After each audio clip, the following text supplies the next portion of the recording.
Hello everybody and welcome along as we go live in sound and vision here on IMSA Radio and IMSA TV.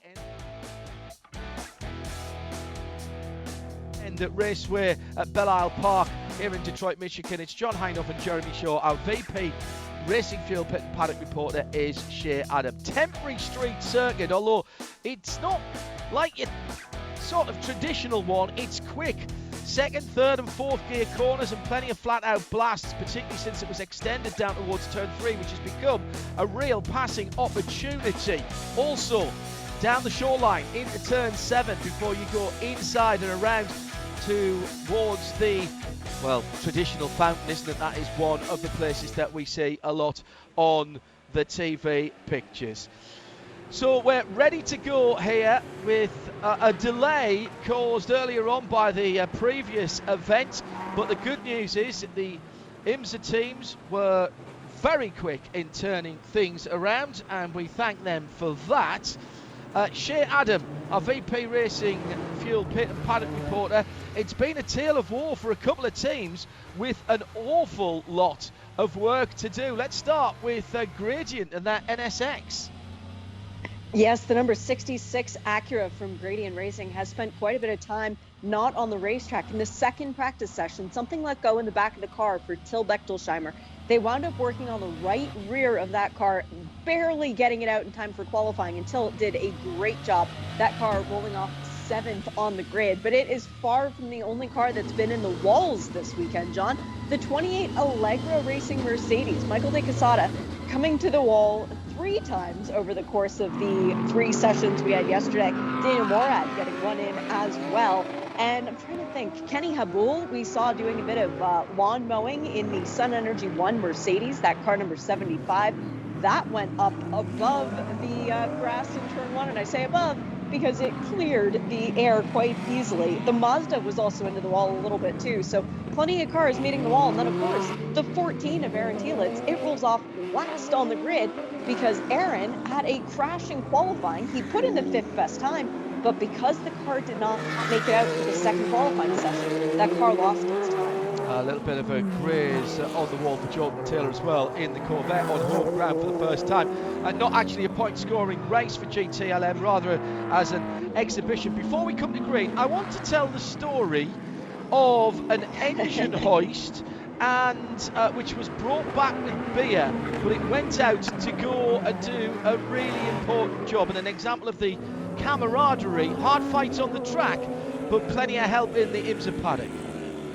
Turner Motorsport dug out an engine hoist from their trailer that hadn't been used in, about a decade, if you listen to them and take them seriously on that, to lend it to Paul Miller Racing in the second practice session. Madison Snow, on basically his 5th lap out on the track, came to a halt. There was white smoke coming out of the car, and a water line had come loose, and it resulted in a precautionary engine change. They did not have a hoist. Turner Motorsport lent them one.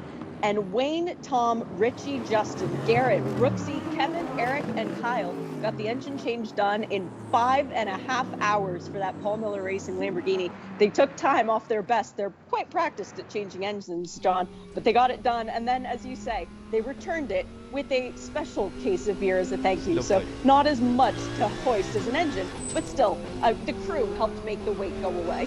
Yeah, very good indeed. And the Turner guys had to put that hoist together, by the way, before it went out. It was in its component parts. Jeremy Shaw with me in the Hagerty Global Broadcast Centre. We're coming round to the green flag for a 100-minute sprint, Jeremy. It is a sprint, but you've got to get there.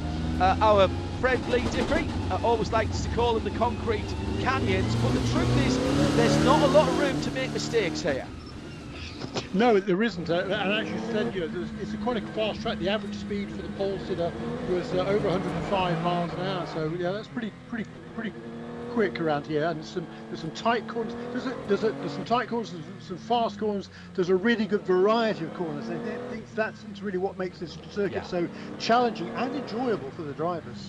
If you'd like to get in touch with us at IMSA Radio, if you want to say hello to us here in the booth. A couple of other Porsche keys to the race.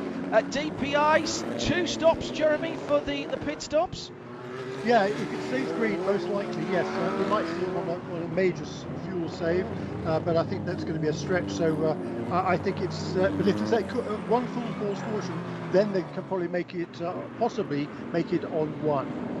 Hello to Sarah Rigby back in the UK, who's been listening to the Michelin Countdown to Green and is getting ready as we are forming up 2 by 2. Kevin Magnussen with that tremendous pole position, his first time there. Then there's a little bit of a gap. They're forming up. Magnussen, as he comes through the last couple of corners, turn 14, is the right-hander that leads onto the start-finish straight, and the 6 prototypes are beautifully lined up with Harry Tinknell right alongside Pipo Derani and Ricky Taylor, Tristan Vautier and Ollie Parr, with the green flag is in the air, and there's a big break behind from the GTDs trying to get in between the 2 Corvettes as the 6 DPIs go through the first couple of corners, and they've played the game, but the Corvettes are eased out by the pole-sitting GTD. Richie Highstand for the car bomb with Peregrine Racing Audi.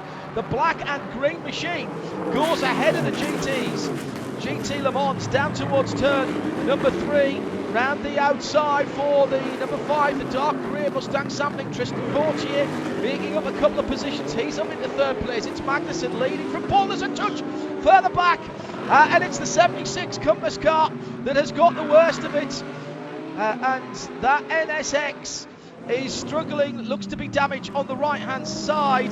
There's debris on the track as well. We're staying green at the moment. I think it was the Allegra Motorsports car that got into them. Oh, down the inside actually, the bright green number 19 Lamborghini was there, and that was the, if you like, the meat and the sandwich for Misha Goikberg and the GRT Grasser Racing team, and then moved across into the AMG. We've stayed green though, and at the front of the field, Magnussen in the sort of putty coloured, just off-white, bit of a grey, crayon-y type colour. Crosses the line in the 0-1 in position 1. Second, the red and white Pipo Derani driven Whelen Engineering Cadillac. And third, in Motor City, it's a 1-2-3 for Cadillac as Tristan Vautier's fought his way up to 3rd position. Then it's Tinknell for Mazda Motorsports, who started on the outside of the front row in that number 55 mostly white car with the red and dark blue striping. Then Ricky Taylor for the Konica Minolta Acura, the black and blue machine, and Ollie Pla makes up the top 6 in the Indy 500 winning MSR with Curb Agajanian team, this time their sports car outfit running the Acura number 60. Top 4 breaking away, then a little gap back to Ricky Taylor as the first few laps, Jeremy Shaw, are in the book at the Chevrolet Sports Car Classic. Little bit of AMG on the track as they come out of turn 6 and down the long back straight towards 7, but I think Magnussen and Chip Ganassi will be very pleased with how those first couple of corners and indeed the first couple of laps have gone. Yeah, very much. A bit of Cadillac teamwork, I think, there between those two. Pipo Derani touching right behind Kevin Magnussen. They've both got a big jump on Harry Tinknell. Then Tristan Vautier, brilliant move to get up to 3rd position. That car number 5 has been fast this weekend. They've struggled a bit. There's Michael De Quesada. More problems, it looks like, for the Allegra Motorsports car. A bit of damage on the left front, shedding some bodywork down the strand. That's not good. That's 2 fairly major pieces of the carbon fibre left in the middle of the road. But a great start by the Cadillacs. And that is turns pretty much the GTD cars. Kind of one of those things. I mean, Misha Goikberg made a very stout start down the inside there. He didn't know it was 3 wide, and the guy was on the outside got kind of pinched, which was the Compass Racing car. And it's just one of the unfortunate incident there. I think the good news is that everybody was able to continue. So that's Jeremy Shaw with me, John Hindhaugh, in the Hackney Global Broadcast Centre. The 2 Corvettes have restored pride in Motor City and the Portail, got back ahead of a very fast starting Richard High standing in the car park by Peregrine Racing car. The start is under review. That's standard operational procedure, so those of you may be watching on the internet and seeing that go through on the timing screens, the Alcamel timing screens, timing partner for IMSA. And You may have seen that, but that is SOP. We've had just on 5 minutes of this race, and people are settling down. A best of 126.7. That will get much quicker. We've got 2 or 3 more laps, as in fact we do get a quicker lap. 125.007 for Special K-Mag at the front of the field. But it's an interesting run because the leaders are just coming down to turn number 3, whereas the back of the field, which is actually the 76 Jeff Kingsley driven Compass Racing Acura, which is still running, is just coming out to turn 11. So there's still the better part of half a lap. Now the DPIs will eat that up pretty quickly, but then there will be into traffic.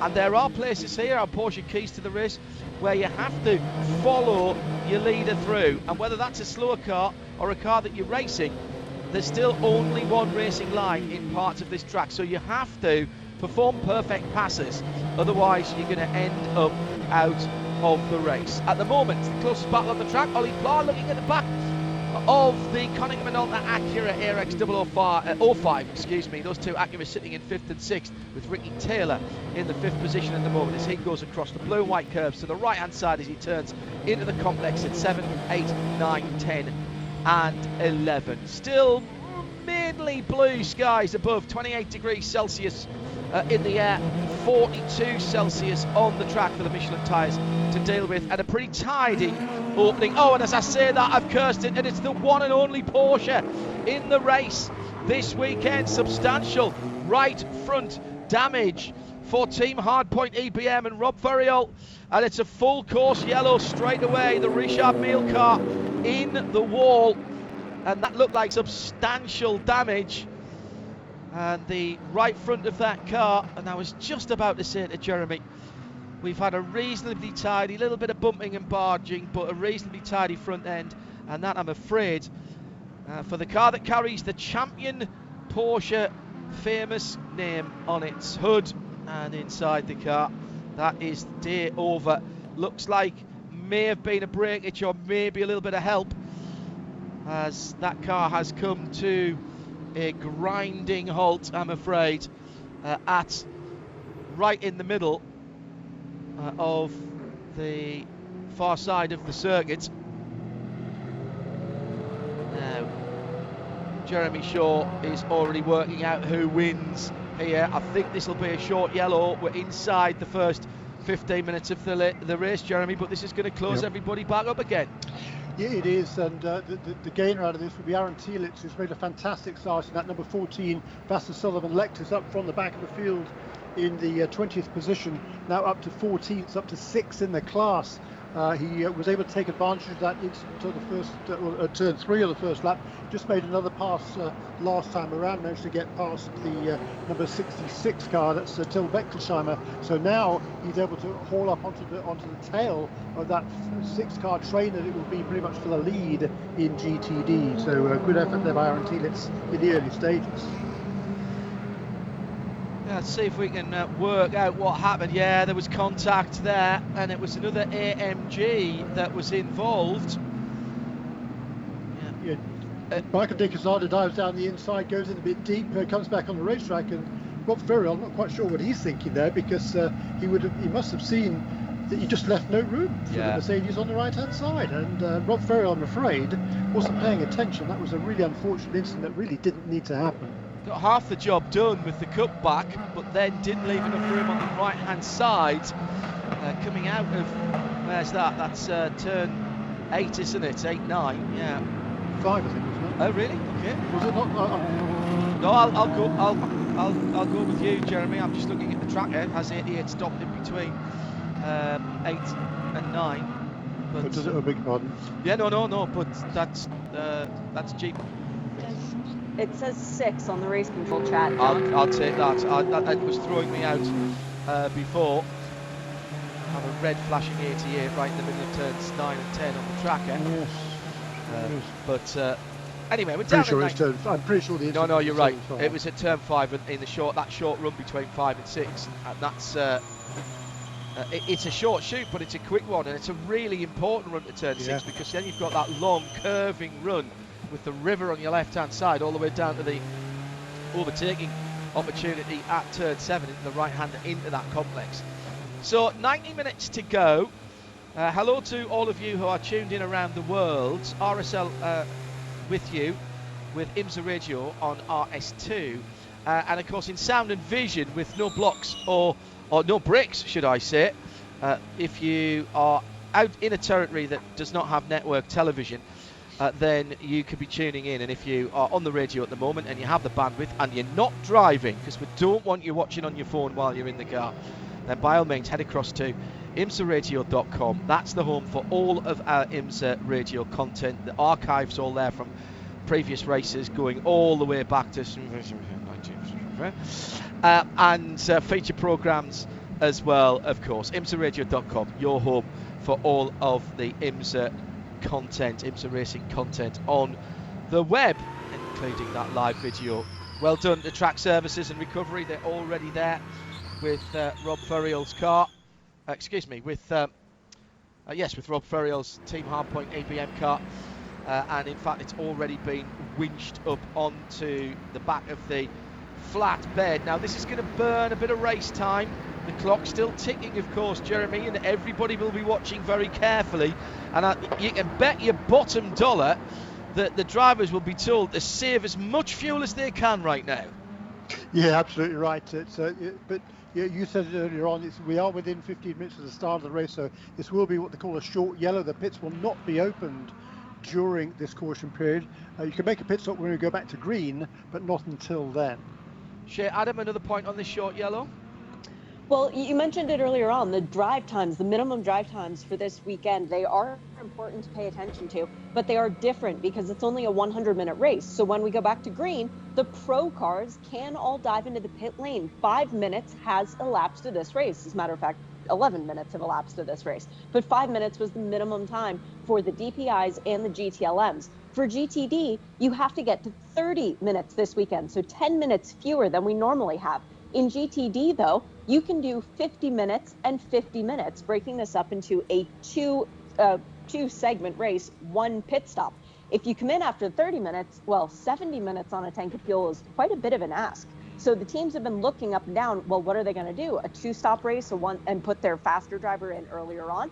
A lot of the teams that I've talked to, John, are planning to do it 50 and 50 and just go for a normal sort of stop, but still do two tires. So that's what's going to be interesting. And by the way, I've just gotten a text from Race Control. The start was reviewed.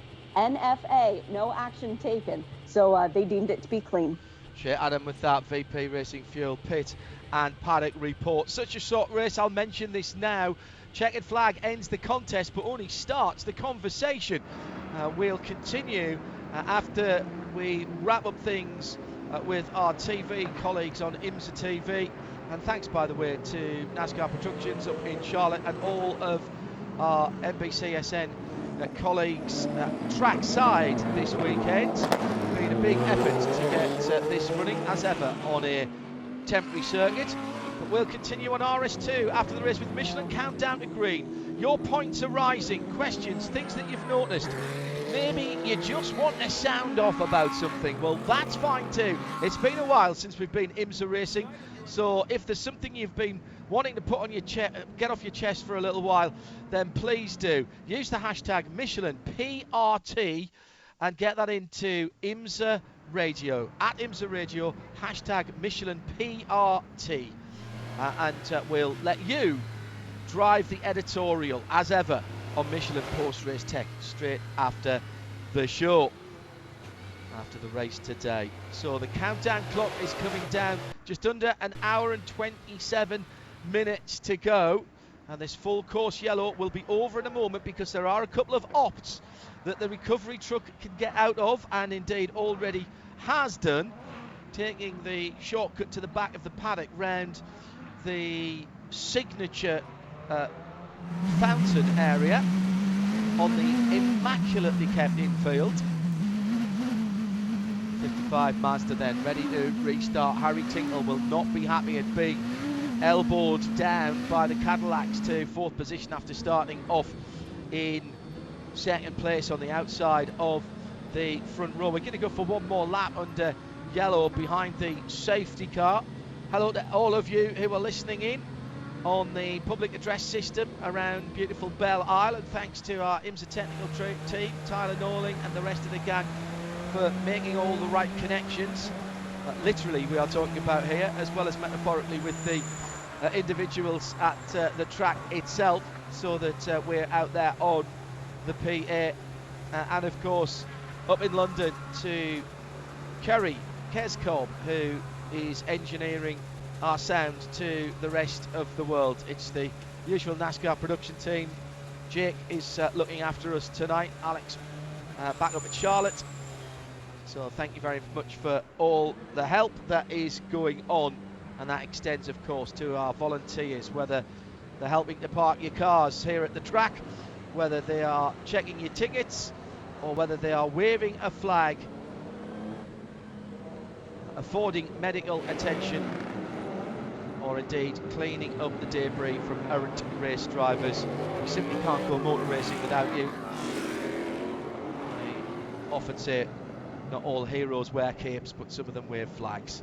Thank you very much indeed for your help. Safety car lights are out on a very purposeful looking safety car, which heads into turn 7, 8 and 9. One of the new Cadillac V Series, which just seem to get better and better, and I would think is perfectly adequate for the duties to which it has been assigned this weekend. It'll be under an hour and 24 minutes to go when Kevin Magnussen comes back to what will be the green flag. Has to keep a sensible speed, can't speed up and slow down. He's still weaving to clean off, as well as try and put a bit of heat in the Michelin slick tyres. It's his choice when to go. Waiting for the green flag, coming through to turn 14. I suspect it'll be just after the apex of turn 14. He's backed up in the top 6. They'll have to start line astern, waiting for the green flag, through the kink and down towards the green flag, and another good restart by the Chip Ganassi Racing driver in that grey Cadillac, leading the red and white number 31 Whelan car in second place. Then Tristan Fortier for Mustang Sampling in the dark grey car. The two Corvettes go through. Jordan Taylor ahead of Nick Tandy, 3 from 4. Highstand holds on to the lead in GT Daytona, but it's got a real challenge here as Frankie Monticalvo and Nevasa Sullivan. RCF tries to come down the inside, but he had to back out of it. He was being pressured by the number 1, and that is the Paul Miller Racing car. Remember, this is the car that had to have an engine change earlier on in the week, and they beat their own extraordinarily quick record by a full hour, changing the Lamborghini V10 motor in the middle of that car. Turner BMW right in behind the number 23 Heart of Racing Aston as they head out onto the long run down to turn 7. Another great restart by K-Mag at the front of the field. Jeremy Shaw. It was indeed a nice restart there, and a change of position at turn 3 amongst the Corvettes. Nick Tandy was able to sweep past Jordan Taylor. There was a lot of defensive driving going on down there at turn 3, not so much amongst the Corvettes, and Nick Tandy I think took advantage of that. Oops, there's a spin for, that's the leading Lexus, that's Frankie Monticalvo. That was from second. That was from second place in GTD. Yep. Jeremy, the green number 2 on the side of that car, and he is in. Turn 8. Yeah, he is in that difficult area. I'm not sure where he's going. He's gone behind the wall. I think that might be it. Is he trying to find reverse? Yes, he is. He's going to turn around, but he couldn't do the flick turn, and these cars don't have a lot of steering lock. He's going to lose a huge amount of ground. He was pressuring the Audi for the lead and just, lost it. Did he get a little tap from behind, or did he just lose it on the brakes going in to turn number 8? Answers that question. We have evidence, ladies and gentlemen, which we will put before the bench, that the number 1 of Madison Snow, who'd made up some ground and now finds himself in second place, might have been just a little nudge there, Jeremy. Yeah, afraid so. He was trying to squeeze his nose in there. That's an awfully difficult place to pass. I think he's going to be lucky if he doesn't get a penalty for that one. That was a bit unnecessary. It was all super tight in there. And at this point, you've just got to be patient. Madison Snow's been around the sport long enough. He's a former champion in this class, so he knows what it takes to win championships. And quite frankly, that's probably not the best way to do it. Shea Adam has a VP Racing Fuel update, this time not from pit nor the paddock, it's from race control.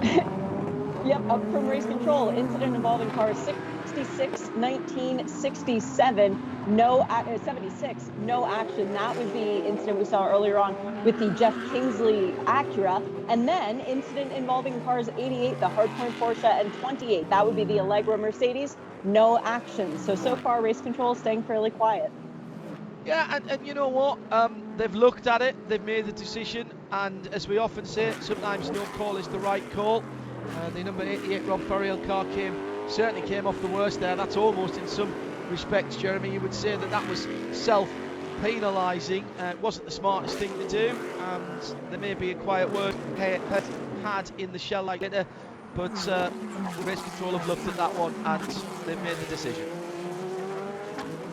So at the front of the field, K-Mag has cleared off just a little bit, 2.4 seconds from Pipo Durrani, 1:24.1, the best lap of the race. Temperatures still toasty, at least. Humidity is the big nightmare here this weekend, still up over 60%, 65% at the moment, and that was really giving some of the IndyCar drivers racing for the first time here with the Aeros grid course some issues earlier on in their very much extended 70 lap race. They'll be back to do it again tomorrow. Looking forward to sitting down and watching qualifying and the race after the 8 hours of Portimao tomorrow, which we have over on RS1, part of the Radio Show Limited network of channels, the sister service to IMSA Radio. That's all live and free as well. Bruce Jones and Johnny Palmer, our voice of the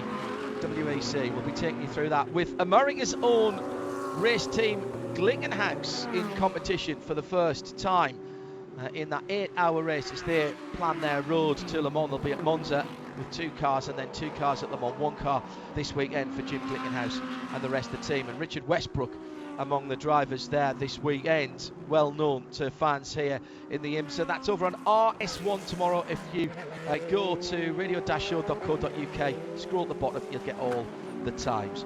Penalties coming, Shea Adam. I was waiting for that to happen. That was why I was doing the programme trail. I thought it couldn't be too far away.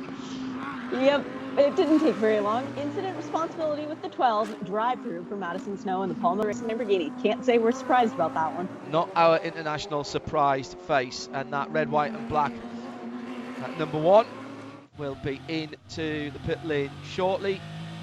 Not sure there's much that can be said about that, and certainly the video evidence up in race control was fairly damning for Madison. A little bit impetuous.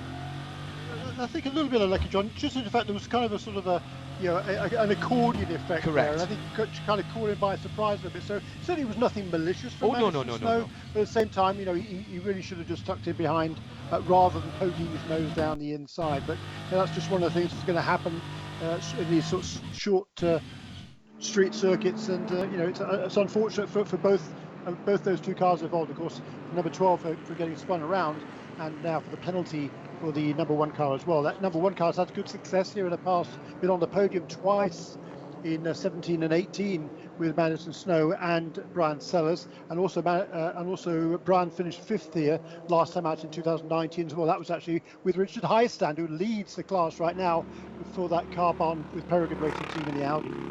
Yeah, and he's led effectively since the green flag, in and through and out of the pits for the number 1 Lamborghini. Heads back out onto the circuit. Took it as quickly as possible. Sorry, go ahead, Jeremy. Oh, was that you, Shea? Sorry. No, it was Jeremy. He's dropped a whole load of time and just squeezed up the inside. Those curbs there at turn number 8, Jeremy, are so high that you can't get on them even if you want to. It was an ever-closing door for Madison there. And so the penalty served. He's got to get that out of his head now and just try and drive back. He's just coming to the same point of the circuit now, whereas the leader in the class is going through turn number 12, so he's not actually dropped an awful lot. You don't lose as much real estate as I thought by going through the pit lane. Meantime, Jeremy, new fastest lap of the race at the sharp end of the field, and it's another Cadillac that's taken the quickest lap. Indeed it is. It's a Pipo Derani, 122.9 by the second place car. That gap had extended out to around about almost 3 seconds, or 2.5 seconds at least, but it's now come down again, just over a second between the first two. The lap record run here, the race lap record, was set by Felipe Nasr last time out here. This was 2 years ago, of course, by Felipe Nasr, 120.9. So we're still a couple of seconds away from that. I think fuel save is still going on there right now. And they're going to try and hope that if there is another caution, then the prototype cars should be able to get there on one pit stop. But they'll be hoping, if they can, to try and make that happen. It's going to be interesting to see now what happens over the next few laps, whether somebody decides they're going to go for it. There's a new fastest lap this time around by the race leader Kevin Magnussen, 122.0. Bit of a squeeze coming from Ricky Taylor on the number 12. That's the delayed Frank Montecalvo Vassar Sullivan Lexus RCF GT3. Some new product coming down the pipes for Lexus. Still very much unfinished business. The man at the head of TRD, who looks after Lexus Racing, David Wilson, on our midweek motorsport programme a couple of weeks ago now. And they are looking forward to get some new GT product out there that will be more suitable, perhaps, my words, not his, to a customer-facing GT programme. Also, he did say it is his absolute dream to get Lexus in on the grid with an LMDH. And good news this week for John Doonan and the president of IMSA and the rest of the organisation, BMW North America, very much wanting to get involved in that, and struck a partnership with Dallara, who up until now have been partnered with General Motors. We had thought there might have been an announcement from GM this weekend, being so close to their corporate headquarters they wouldn't have needed even to send a fax to here. They could have just shouted it out the window, couldn't they? But that announcement about which of their brands will be the LMDH partner still to come, and whether they continue with Dallara or move to another chassis manufacturers. With BMW in 2023, and I well remember, as Jeremy will, the awesome V12 LMRs that were kept racing for a good couple of seasons by BMW North America, when their counterparts in Europe had decided it was time to put them to bed and put a sheet over them in the museum in Munich.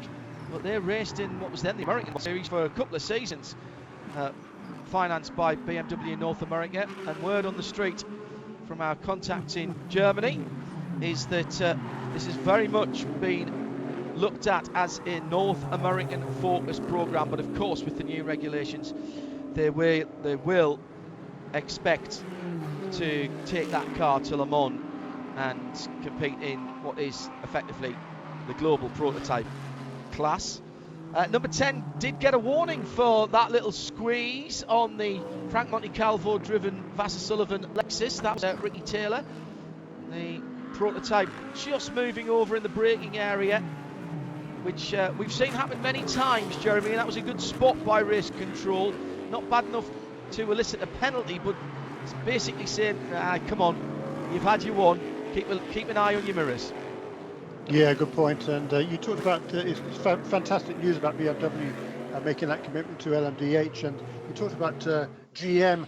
I happen to know, or a little birdie tells me, that Chip Ganassi was involved in not one, but not two, not three, but even 4 meetings with various GM people before the track activities got underway here this weekend. So I'm sure there's a lot of talk going on there. It would be beautiful to have another manufacturer involved for 2023. 2023 seems an awful long time away right now, doesn't it? But I tell you what, it's going to be worth waiting for. Yeah, absolutely agree. And it is no surprise that Chip Ganassi wants a slice of the action.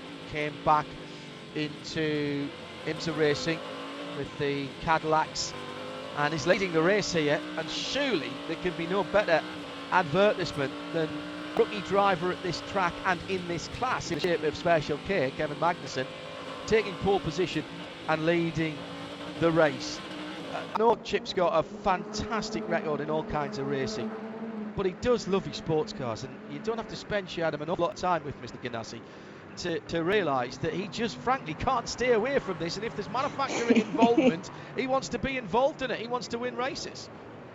Yep, for Chip Ganassi Racing, a very successful program with the big man's name on the door. And yeah, he stayed away for a season of IMSA Racing. It wasn't even a full season before he found out that he was going to be coming back to us. So Chip Ganassi loves winners, he loves winning, and he loves IMSA. He's pretty good in it, but it's kind of remarkable. The 01 Chip Ganassi Cadillac, the only DPI that has run all year without getting a podium. I really hope that changes today. Well, they're in the best place for it. They can dictate the tactics and what's gone at the moment. Between a beautiful 17-lap opening stint so far, 2.5 seconds from what is almost looks like a primer grey car. It's actually quite a flat silver when you see it in person. K-Mag leading then from Durrani in second. It's the number 31 red and white car just in 40, another 6 seconds further back. 3 Cadillac first, second and third, and as Jeremy points out to me, no podium for the Chip Ganassi racing car, but 3 fastest laps this season already. Close battle for Harry Tinknell as he's closed up again on Christopher. Yeah, that's the battle for third and fourth position, but at the moment it's traffic time. Porsche keys to the race, you're going to have to deal with it, and you've got to make those perfect passes quite often against cars that are having their own battles, like the number 96 Turner BMW. Robbie Foley, who's got Aaron Thielitz absolutely in his wheel tracks in the Lexus RCF GT3. They're battling over the final step on the GTD podium in 11th and 12th overall, and they've got faster DPI traffic coming by them. And now, in fact, it's the leader of GTD, Robbie Heistand, who's got the leader of the race behind him. And Durrani's closed right up. It's now down to just on a second. It's not even that now as they come out of turn 10 and 11. And the leaders are absolutely together. Magnussen caught that at absolutely the wrong time. And now he's under pressure. Comes through turn number 12 and 13. And Durrani's right there. There's a sniff of blood here. An opportunity maybe for Pipo Durrani. And the young Brazilian was on that very quickly indeed. Jeremy saw a chance and tried to close in, but Magnussen seems to have weathered the storm as he goes through 1 and 2. Yeah, good heads-up drive there by Magnussen. He was just patient. He made the move when he could. That passed that GTD class leader, and he's able to extend that advantage again. But you know, he's still relatively new, obviously, to sports car racing. But he's got the speed, he's got the experience in racing terms, so he knows exactly what to do. As we see the first 2 contenders making their first pit stops in GTD. Number 76 car Compass Racing is into the pits, as is the third place car, Robbie Foley, in a Turner Motorsport BMW. Yeah, so the McLaren, the BMW in. Shea Adam with the VP Racing Fuel Pit and Paddock report. Now, I'm not a strategist, but with just under an hour and 8 minutes, 68 minutes to go, that's an interesting call, Shea Adam. What went on there? It is. They did a 2-tire stop and took on a full-ish load of fuel because, of course, we've only had 33 minutes of this race elapsed. I was not expecting to see the sprint and overall championship leaders into the pit so early. But Robbie and Bill Oberlin have been practicing their driver changes, trying to get it down to under 14 seconds to get that stop done. And they did. Also into the pit lane, as was noted, the 76 Jeff Kingsley for Compass Racing. It's now Super Mario Farnbacher, who has a super record around this track. They too did 2 tires, and it is 2 tires for the Lexus, left sides only for the number 12 Frank Montecalvo out of that car. And it is Townsend Bell, who has been a busy boy so far today, talking about race cars. Well, now he gets to go drive one. Yeah, and he was pretty good in qualifying yesterday. He remembered what the day job was and did a pretty good job. So now they have rolled the dice, and Porsche keys to the race was strategy. They've got to be hoping, Shea, those early stoppers, for some yellow. Got to be. They will not make it to the end without some yellow, but now we've got more cars into the pit lane. Madison Snow is back in once again. He'll be handing over to Brian Sellers 2 tires for Paul Miller Racing.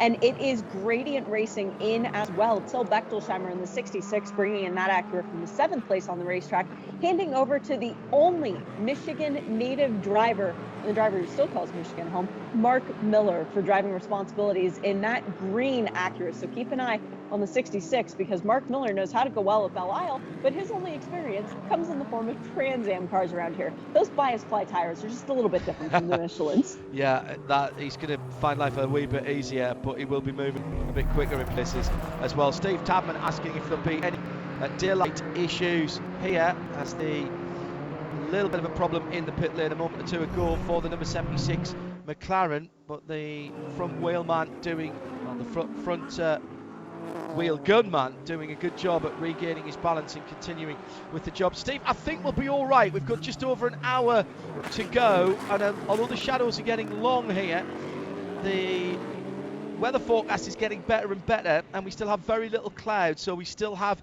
sunshine. New fastest lap of the race before we go back this year. Jeremy, who's quickest at the moment? Yeah, Kevin Magnussen, 121.036 for Kevin Magnussen, just a tenth of a second away from the lap record set by Felipe Nasser 2 years ago, and he's extended that lead now to over 2 seconds over second place. As we see Aaron Telitz come in to the pits from third position, a brilliant first stint by the young Wisconsinite. He'll hand over that car, number 14. They've had no luck at all this season or at the end of last year, to Jack Hawksworth in car number 14. They go out with a wide exit, not like the Indy cars were doing earlier on today.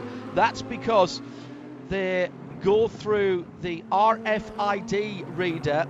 Michelin have electronic devices in all of the tyres. It's come from road technology, actually, been used for a lot of years in heavy goods vehicles, in truck tyres, and by that I mean like semis, for those of you who understand what I'm talking about, to keep a record of what's been going on with those tyres. Well, they're used here to keep a check to make sure nobody uses more than their allocation over the weekend, and also so that Shea can tell us how many tyres they took. Was that another 2 tyre stop we were watching? For the Lexus, it was left sides only. Now we're watching the Carbon stop. Oh, this is fascinating. Okay, Jeff Westphal is getting in. Richard Heistand getting out. No tires for the Audi. That is very interesting, because everybody else so far has done tires, and that's what the Aston Martin is doing as well. They're racing. Roman DeAngelis handing over to Ross Gunn. It was fuel only for Jeff Westphal. They're slow leaving the box. They've lost about 3 seconds when the fuel probe came out to when the car actually got moving once again. And we are now down to 63 minutes remaining in the race. We've also got into the pit lane, the 19, Misha Goikberg handing over to Marco Mappelli for the GRT Lamborghini, and Kenny Habul handing over to Mikhail Grenier in the Mercedes for Sun Energy One. Yeah, very interesting then. And the tyres, it's always part of our Porsche keys to the race. Carbon have rolled that particular dice, and they reckon their 4 Michelins on which they started the race, on which they qualified yesterday, they are going to go for another 62.5 minutes, and so is their new driver, and that's Ross Gunn, Aston Martin Works driver across from the UK. He's been doing great work, and he's back out on the track in that Aston Martin. Jeff Westphal in the Carbon with Peregrine Racing. That's the car with the tyres that have done the whole race and qualifying yesterday. So there is the dice rolled. Carbon got out ahead. So is that everybody in GTD done now for that first round of stops? Yep, by my calculations, that is everybody, and GTD is going to need a little bit of yellow to make it to the end. I think they can stretch it out to that just about, Shea. It's not the hardest track on fuel consumption. I think they should be okay from there. They'll certainly have to take care of it, however, you're absolutely right. The guys who came in with 68 to go, Jeremy, really? 68 to go, was it 68 to go? 68 minutes. That was minutes for Jeff Kings for the Acura from Compass Racing and Turner Motorsport BMW. 67 minutes to go for the 12 Lexus, and then 66 minutes to go for the 66, which is easy to remember. Just before those stops, by the way, the Aston Martin of Roman DeAngelis did set the fastest lap in the racing season. He was hanging there right with Richard Heistand, those two just a second apart before they came into the pits. A bit more than that, a gap between them now after they have resumed. It's Jeremy Shaw. He's in the Global Broadcast Centre with me, John Hindhoff. Shea Adams, our VP Racing Fuel Pit Paddock and Race Control correspondent this weekend. Coming down to an hour to go. And Jeremy Shaw, your thoughts on a quick fire first 40 minutes of the Chevrolet Sports Car Classic here on Belle Isle? Yeah, really interesting first 40 minutes in this race, and Kevin Magnussen's not put a foot wrong at the front, turning some super fast laps. He's pretty much controlling the pace. It's interesting to me how much of a differential is between the top two and the rest. Tinkle has finally found a way past Tristan Vautier. I guess he must have done that a couple of laps ago. I missed that. But he is now up into third position, so he desperately needed to do that because Vautier had fallen about 13 seconds behind the second place car, and the Mazda was stuck up behind him. So Tinkler's made that pass up into third place. If you can reduce the deficit to the two leaders, I would certainly expect to see the DP cars onto the pit lane fairly soon. Now, in GTD, again, a brilliant first hit from Highstand and from De Angelis, but the big mover there was Aaron Tielitz, who got that car up into fourth position, where it remains now after the pit stops. Yeah, and my apologies to Compass Racing. I changed the manufacturer of their car. They're Yitter and McLarens. They are running NSX and Acura NSX here, but hopefully their crew members all right. Very quickly recovered to get the wheel gun on the right front in that pit stop earlier on. He tumbled, but he recovered remarkably. It looked like he was almost doing it on purpose. He kind of dived, used the wall as a sort of a backstop, and was straight into changing the right front tyre. Brilliant work there. Yes, indeed so. Indeed so. Here's how it stands. Let's give you a little bit of a Mazda in-race update then. Kevin Magnussen leads by 2.5 seconds now. He's been closed down on in traffic by Pipo Derani, but he's hit a bit of clear air. That best a few laps ago of a 1:21.0, but last time around he did a 21.3.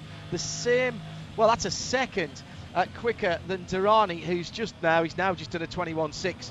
But that's still 2.5 seconds between them. So the number 01 Cadillac leads the 31, the red, white wheeling car from Pipo Derani. Then it's Mazda up in third, as Jeremy mentioned. He's about 12 seconds further back from the leading pair. That's the number 55, mostly white car. Tristan Vautier is next up. He's dropped 2.3 seconds back from Harry Tinkle, the Brit getting his head down and really turning some very decent laps indeed. So number 5, dark grey Mustang sampling. Cadillac now down to fourth, ahead of Ricky Taylor, but just by 1.3 seconds in the Cunningham and Alta Acura. That's the glossy black and light blue car. And then another 6.5 seconds further back is Ollie Pla. I hear wheel guns. It's GT Le Mans stop time, and Shea Adam has news. And Antonio Sia is about to no longer be a rookie around the streets of Belle Isle. Hard to believe that Antonio's never raced here before, but no, he hasn't. Corvette Racing is using this weekend as preparation to get back into the swing of things. So a 4-tire stop, full load of fuel, driver change, and everything as if it was a normal 2-hour and 40-minute contest, not just a 100-minute sprint. They're not trying any different kinds of strategies. They're practicing what they do best, and that is the number 3's pit stop done for this race.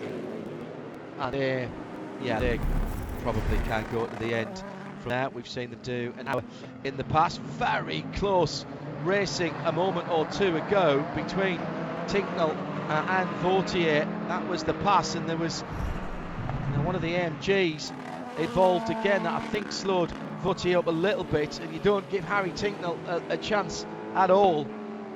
And he was through, and he has managed to pull away the run down towards turn 3.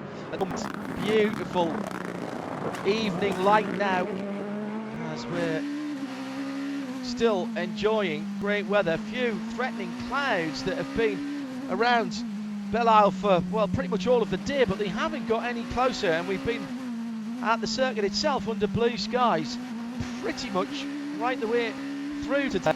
The sun, as it drops, is going to become a real issue with the drivers as they're heading particularly down towards turn 7 and then of course to turn 12. Here comes the leader through traffic. Kevin Magnussen has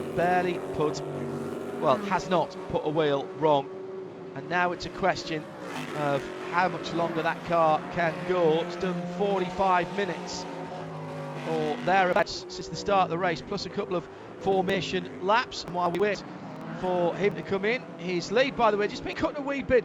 I like what's going on, Jeremy. I know you've got a point up Garcia, but I just want a comment from you on Magnussen. He's not taking any chances through traffic, so he potentially might be being a little bit conservative. And Rani does seem to be able to make up time when the leader hits the traffic, but as soon as he's in clear air, Magnussen's gone, and I don't think you can criticise him for that in his first full season of sports car racing. Oh, no, absolutely. It's a tremendous drive here by Magnussen. I mean, the pace is amazing. 21.0, but 21. Well, actually, Tink was turned to 21.1 last time around. That's the second fastest lap of the race. So he's certainly got to move on now. Tristan Vautier, also, that was his fastest lap as well, 21.2. The second place after Durrani, his best was 21.4. And on a regular basis, I think Durrani is probably half a second behind Magnussen in terms of pace. So Magnussen driving this absolutely beautifully in the first stint of this race. That note about Garcia, by the way, this is his 79th start in the IMSA WeatherTech SportsCar Championship since the IMSA took over running this series in 2014. What's interesting about that is the record number of starts is Andy Lally, who is not here this weekend. He's taken part in every GTD race so far. 2 of those races were GTD Sprint Cup races, as is this weekend, not an overall championship race. The Magnus Racing team electing to skip this event, as have a couple other teams, because it is not a full championship round. This, though, is not a championship race for GTLM cars, so it's kind of interesting there in terms of, do you count this as a championship start or not? I think probably not, because it's really just an exhibition run for the Corvette team. So Andy Lally will have that record intact as the most starts in the IMSA WeatherTech SportsCar Championship, and will be back for the next round, the Salem 6 hours at the Glen. Yeah, we go from one of our shorter races to one of our full enduros next time around, up in the Finger Lakes region of New York, always with our favourite events. Shea Adam has a VP Racing Fuel pit and paddock report, and this time it is the pits.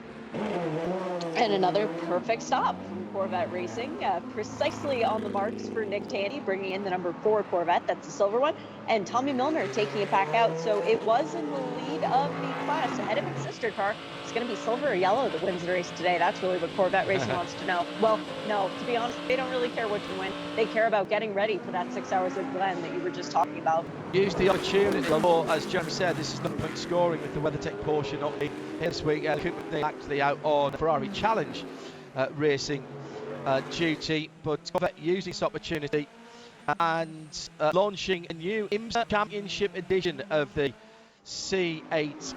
And it is a package that you can add to your C8 order, but only if it's left-hand drive, which as I'm very excited about us getting them back in the UK in right-hand drive in autumn. The competition package, I believe, not available on the right-hand drive cars. New colours as well as a number of upgrades. That IMSA competition package.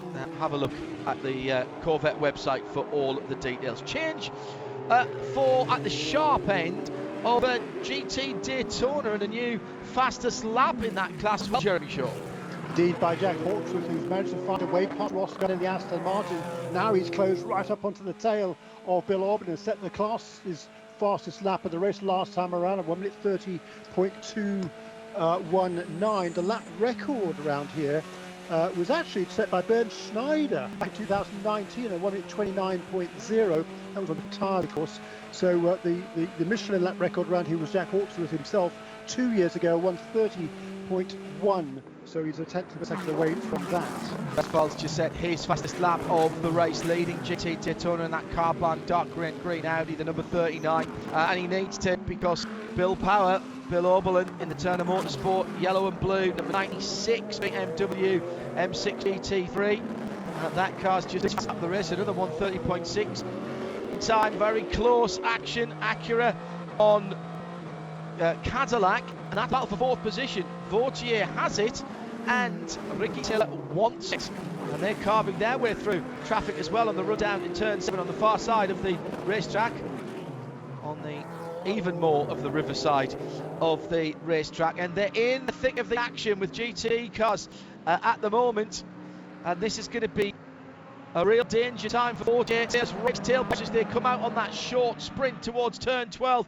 They go down the inside of the Compass Acura. Got it right this time. That number 76 car in its very distinctive bright orange, paying a tribute to the old Lark colour scheme for those of you who remember. And another new fastest lap at the front of the field, and this one is significant. A new lap record, Kevin Magnussen, 1:20.561. He is in a class of his own right now.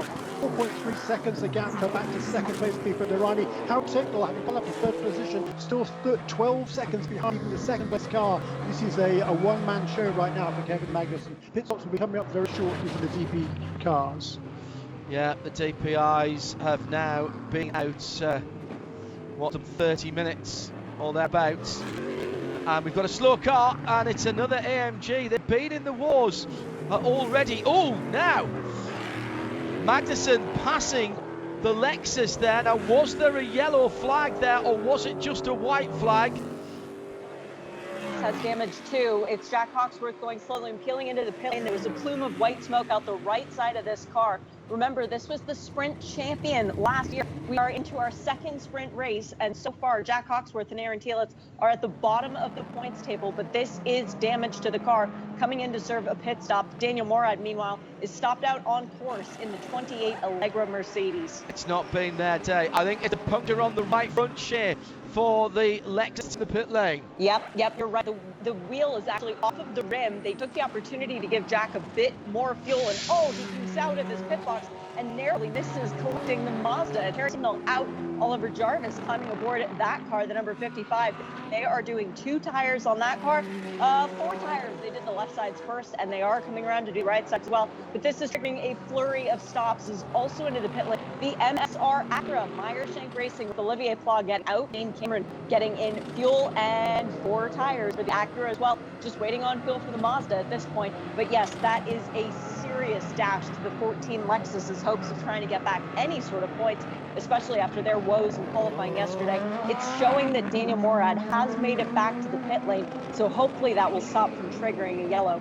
You might wonder why Shea was calling the 4 Michelin tyre pit stops there on the prototypes. It takes them so long to get the fuel in, they might well put the extra tyres in. And now we've got the leader into the pit lane. The determination of how long the pit lane is, how long the pit stop is how long fuel hose it is. And they will want to brimfill these 2 cars, Shea. Yes, they will. Every last drop of the VP Racing fuels that they could possibly squeeze into the car for Renger van de Zander taking over the 0-1 from Kevin Magnussen, and for Felipe Nasser coming on board for Pippo Durrani in the 0-1 and the 31 respectively. Now, which car is going to roll first? The 0-1 is out of its box, which is tenacity, boys and girls, with another brilliant stop and away. Now goes the 31. It's a very tight gap between them, but importantly, we have not yet had the 10, the Konica Minolta Acura into the pits. It's still Ricky Taylor behind the wheel, and it is Philippe Albuquerque waiting to take over there as the number 5 Mustang sampling Cadillac was also in the pit lane. Tristan brought it in. Lloyd Duval will take it out. We've seen this before, Jeremy. The Acuras do seem to have some slightly better fuel mileage in these races, but a very close call when the Mazda came to its pit box out of the fast lane, pulling across the centre lane and then into the working area. And I'm not sure that Harry Tinknell would have known much about it as the Lexus left behind him. But Jeremy Shaw, we need to keep an eye on this because this is starting to get a bit interesting for the Acura. Taylor in next time around. So Jeremy, just 1 extra lap. Yeah, indeed. So 45 minutes to go. He can swing to the end from here. There'll be some fuel saved for the DPI cars, but really great driving by all of those guys to get to the end here, but particularly by Magnussen to turn that sort of a pace and still be able to get to within range. I think again to the finish here with this 1 stop. It's going to be pretty tight for the Mazda number 55 and 60 reverse cars to come onto the pit lane. We'll see whether they have the advantage of their fresh tyres and maybe make any ground, do the undercutting without coming in before some of the other contenders. Shea has the number 10 Konica Minolta Acura. It's fuel and 4 tires for Philippe Albuquerque, who today sees a record broken, unfortunately. Philippe has been running in ELMS and the WEC with United Autosport, where he's won basically everything that he possibly could. The team normally taking pole position when he's behind the wheel, and today, United Autosport not getting the pole position. So Philippe, sad to see that streak end, but he's hoping he can put that behind him with the win here at Belle Isle. His best finish previously at this track is only 6th, where he's finished twice. Well, there's only 6 cars in the class, so here's hoping Philippe do better than that.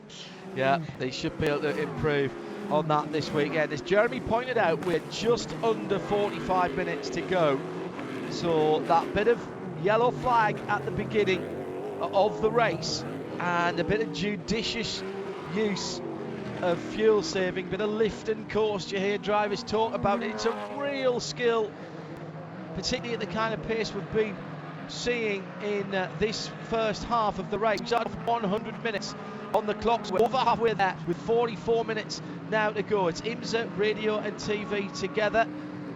The Haggerty Global Broadcast Centre with Jeremy Shaw and John Hindhaugh. And Shea Adam is our VP Racing Fuel Pit Paddock Reporter. Remember, after the race, the checkered flag has ended the competition. We'll start the conversation in Michelin Post Race Tech at IMSA Radio, hashtag Michelin PRT. It's been quite some time since we had an IMSA race to talk about. If you've been storing up anything that you wanted to get off your chest, then that show is the one to do it. You can tweet us at IMSA Radio, hashtag Michelin PRT. Now, the run to the checkered flag. Who got their numbers right in the big strategy game that was played earlier on in GT Daytona? At the moment, Westphal, Oberlin and Gunn at the front of the field. Westphal in the Audi, BMW in second for Turner Motorsport. That's the easy to spot. The yellow and blue car. Then Ross Gunn in the Heart of Racing Aston Martin. Front of the field, 2.6 seconds between now Felipe Nasr and Renger van der Zande, who leads for Cadillac Chip Ganassi Racing. The second talented pro drivers are in. At the front of the field, the DPIs, they are full pro teams. And when you've got Renger van der Zande teamed with Kevin Magnussen, I really shouldn't have had to explain that, should I? Kind of goes without saying. Felipe Nasr, Philippe Albuquerque, Ollie Jarvis, Loic Duval, Dane Cameron. Fantastic lineup. And Shea Adam has some sad news. The first official retirement in the Racing Fuels Pit Paddock. Yes, our first and second official retirements. The 88 Porsche Rob Ferriol will not be bringing that car back out from behind the wall, just had intel from the team. And also the 28 Allegra Mercedes. That car is also retired after Daniel Morad brought it back to the pit lane. Yeah, it is unforgiving, as we said in our Michelin Countdown to Green early on. Beautiful time of the day here, Jeremy, and racing into, if not the twilight, certainly at the moment the gloaming. It is absolutely gorgeous, but the drivers are going to have to cope with that sunset. Hopefully when they pitted they had a tear off on the screen, because it is right in the eyes of the drivers at a variety of places on this circuit. And of course there are some places on this track that are quite open. Yes, there's some tree cover in others, but for example coming through the 8, 9, 10 area, it is right in the face of the drivers there. Indeed, yeah, heading pretty much due west there on that down the strand leading down towards 7, and now into the final sort of few corners on this racetrack. Turn 12, the right-hander there, then 13, a very, very quick right-hander, then a kink at 14 to take a past start finish line. And when you're heading west with Canada to your left, by the way, i.e. to the south, yes, stop doing that. It's even more weird when the sun's setting to see the Canada to your left when you're in the United States. But look, this is a fascinating contest right now. Felipe Nasr hasn't given up. He's got that gap down to 1.6 seconds. He's halved just over the last couple of laps now to Renger van der Zande, who was in the lead of this race. The other big gainer joined that round of pit stops was Philippe Albuquerque, an ultra Acura for Mick Taylor Racing, up into third place. He leapfrogged 2 people by staying out that one extra lap by Ricky Taylor in that first stint. A great in lap, a great out lap by Albuquerque, and he's now ahead of Oliver Jarvis and at Loic Duval as well, and he'll have a little bit more fuel to use as well, having stayed out a little bit longer. Yeah, and it is on such small things that races can turn. We said that the strategy could be opened up and the fuel window could be opened up in our Porsche keys to the race, and that's what they've used there at the Konica Minolta Acura team. And both of their drivers and their pit crew had to do their part. As Jeremy mentioned with the in-lap, the pit stop itself very much determined by the fuel, which runs at a standard rate for the fill, and then the outlap also very important indeed. Remember, no tyre warmers allowed in IMSA competition. Just starting to get a little bit darker at various parts of the circuit. In fact, we've got a bit of cloud cover to the west now. The wind blowing across from the Detroit River, pretty much coming from the south. Is that? Yeah, the wind coming from the south. Sure. Can I be that person? You're not going to do this, are you? There's a blob of green on the radar, and it's heading toward the track at a rate it should be there potentially within 15 minutes. Right, a blob of green means a bit of precipitation to worry about. So, not content with everything else that we have to challenge the teams and drivers here, it seems like Mother Nature wants to get involved as well. With just on 38.5 minutes to go, here's an in-race update from Mazda. Jeff Westphal leads in the 39 Carbon with Perrin Racing Audi. The R8 LMS GT3 number 39, the grey and green car, is ahead of Bill Oberlin in the blue and yellow number 96 Turner Motorsport BMW by about 3.5 seconds. Bill's got about a second on Ross Gunn, who's charging again in the heart of racing Aston. That's the 23 car. Then it's the RT Grass Racing team. That is the very green number 19 Marco Mappelli driven Lamborghini. Then the two Acuras, Super Mario from back, 16 seconds further back, and Gradient Racing with Mark Miller behind the wheel in a very, very good 6th position. In GT Le Mans, Tommy Milner ahead of Antonio Garcia, 4 from 3 for the two Corvettes. And I wonder if they've got a radio issue, because they're hanging out at an old-fashioned pit board there under the supervision of IMSA pit officials, because that is a very fast part of the track. It doesn't have catch fencing on them. That's 7th and 8th overall. And at the front of the field, it's Cadillac, Acura, Mazda in the top 4, separated by around about half a minute. But there's a decent battle going on for 3rd, 4th and 5th. Albuquerque, Ollie Jarvis and Loic Duval in respectively the number 10 Konica Minolta that had such a good pit stop cycle. It's the black and blue. Then Ollie Jarvis. Then that's the Mazda number 55. Then Loic Duval in the Mustang Sam Dark car. And indeed, just hearing from Ryan Smith, the PR for Corvette Racing, that they do not have communication with the number 4 car, so they've gone back old school. And I think, Adam, that was Hollywood that was out there somewhere near the wall, but not over it, under strict supervision from the IMSA pit officials. Yep, exactly. So Tommy can't hear Chuck, but Chuck is relaying the information to Hollywood, and Hollywood is putting it on the board so that Tommy knows what's going on. That's old-fashioned, old school, but hey, it's Corvette racing and it works. Almost know where your pit board's going to be as well. That's one of the things that you check. No let up in these lap times. Fastest time for the cars time around by Mark Miller, 6th position in class. It's only 4 seconds away from Farnbacher. That's the target there. Jack Hawksworth is trying to chase the both of them down. Has just put in the fastest first sector of anybody in GTD in the number 14 Vassar Sullivan Lexus RCF GT3. Also a fast lap last time around for Brian Sellers, trying to make up for that drive through that his teammate had to take for avoidable contact. Shea, Adam? They also had a gun failure on the right rear during their stop, John. So the Paul Miller Racing stop was 30 seconds longer than it should have been. But another note just popped up on Racing. Well, Mikhail Grenier is off in the runoff turn 3 in car number 75. Let's hope he can get things going again. Otherwise, that'll trigger a yellow. Ooh, right, that's down at the end of the long straight. There'll be a few people watching very carefully. Temperature dropping at the track, the wind getting up, and weather in the area, shall we say. But at the moment, it's all good. So let's just keep an eye on what's going on. But there's some ominous clouds over the downtown area. If we look to the west of Belle Isle, down towards the Renaissance Centre, Van der Zande then leading, but only by 3/4 of a second, as Felipe Nasr has closed in gently, Jeremy, but is beginning to stalk his prey at the front of the field. That's right, less than a second it's been the last couple of laps, and Remco van der Zande, you know, he's hugely experienced now in these cars, so he knows what it takes. He's just going to run to a pace. He knows it's awfully difficult to overtake around here, as the number 31 car found out to his cost, of course, last time out at Mid-Ohio. It was jumped from the restart when everybody was trying to save fuel. The 31 car was leading.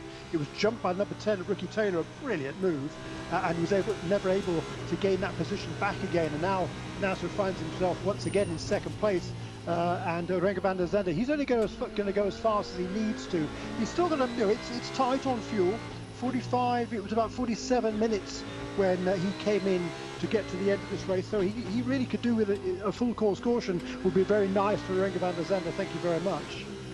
Yeah, and he was under extreme pressure. It was around about half a second the last time we checked in with them. They're just coming out of turn 11 and heading towards turn 12 now, and on the tracker they are as one.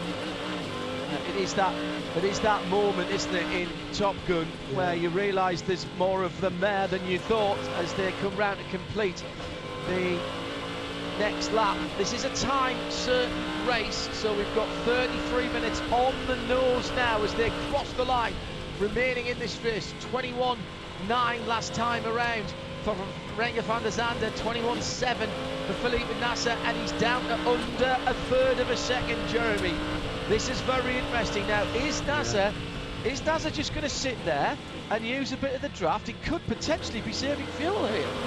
Oh yeah, I think they're both having to save fuel at this stage in the race, no question about it. So, and you know, it's not a big long straight here. There's a longer straight at Mid-Ohio where sitting in second place can be a little bit more beneficial than doing so here, I think. But certainly that's on both of their minds at the moment. And look, about a half a minute back in the third position, Philip Albuquerque holds that position, but he's got Oliver Jarvis and Loic Duval right on his tail as well. So we've got a two-car battle at the front, and then we've got a three-car battle for a third position. And Dane Cameron is trying to make up the ground. He's made up for a fair bit of the ground. It's Ollie Pla, who's struggled this weekend. Get the share in a moment. We've got a battle for the lead, and again it's one of the RCF Lexus who has the grandstand seat as they go through the far side of the circuit and on to another one of these little short shoots that's so frustrating.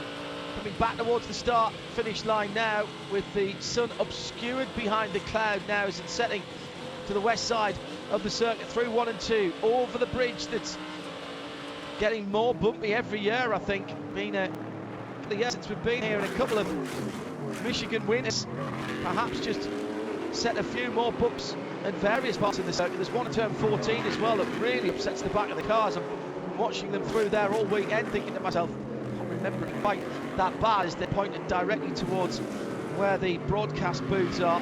Now, in fairness, the broadcast booths look like they would survive a direct hit from a 3-kiloton bomb. There's that much concrete in them, but even so it's quite off-putting as the leaders head down towards turn 7. They're still in this scrap with just on half an hour to go.